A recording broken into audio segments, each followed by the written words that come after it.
You know that feeling, right? When you look at your child and it's like you're watching them just fade. That little spark they used to have, it's getting dimmer. And their interest in, well, in pretty much everything, it's just gone. It's a really worrying thing to see. So in this explainer, we are going to get to the heart of what's really going on and more importantly, what we can do about it. So the absolute first step here is a really simple but powerful idea. He is not lost. He hasn't disappeared. He hasn't completely given up. It's more like this. He is just wandering. Kind of adrift, you know? No clear direction. And here's the real kicker. He's wandering in a system without meaning. See, the problem isn't some failure inside your child. It's a failure of the world around him to give him any real sense of purpose. Okay, so let's dig into the symptoms first.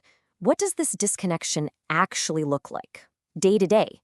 These are the signs you can actually see, the things that tell you something fundamental is missing.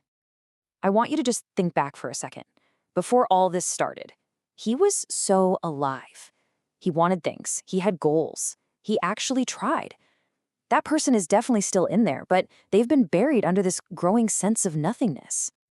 And now, well, now you see the signs. You see it in his eyes. They just don't have that same light. His sentences get shorter, kind of clipped.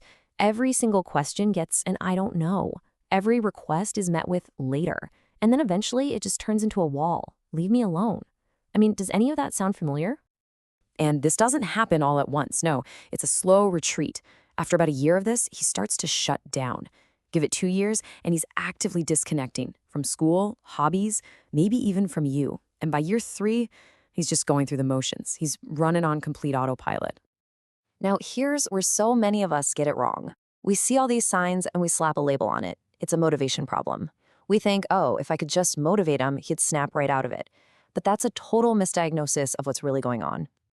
This one idea changes everything.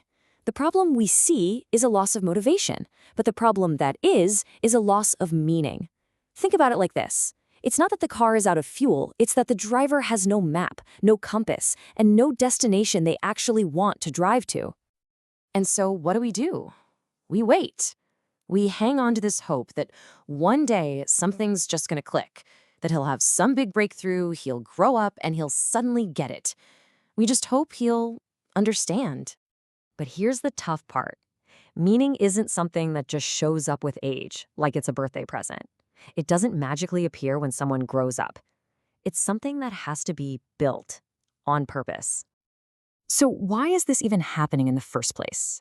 To get that, we have to look at the system he's stuck in every single day. It's like an architecture of emptiness that, without even trying, creates this deep sense of void. Let's just break this process down. First, kids are taught to perform, just do the tasks, get the results. But they're almost never given a good reason why it should matter to them personally. So all they hear is, you must do this. But that never, ever translates into an internal feeling of, I want to do this. And that gap right there between must and want is where meaning just dies. You see, meaning isn't found in the places we usually look. A good grade can't give it to you. The simple passing of time won't bring it. And it's for sure not something you can get from a lecture. Words without a real human connection are just noise. All right, so if the old way doesn't work, what does? We have to totally shift our goal. Instead of applying more external pressure, we need to help him rebuild his internal direction. It's all about that inner compass. So how do we do that? We have to get that meaning isn't a speech you give. It's a structure you help build. It has to be assembled piece by piece. It needs to be tuned specifically to who he is as an individual, and it has to be connected directly to his actual life. So what's the foundation for this? Well, first, we have to return clarity. That means cutting through all the chaos and the crazy expectations. Next, we have to help them hear their own voice again by quieting all that outside noise. What does he actually care about? What is he curious about? And finally, we just need to be a stable point of support. Not a coach, not a critic, but an anchor they can count on no matter what. And let's be crystal clear on what the real goal is here. The immediate goal is not getting him interested in homework again. That's just a symptom. The real mission is to help him return to himself, to reconnect with his own wants, his own values, and his own purpose. So I'm going to leave you with this question to really think about. What would change for you if the main goal shifted? What if it wasn't about trying to reignite his interest in school, but about helping him reconnect with the person he's lost touch with? Himself.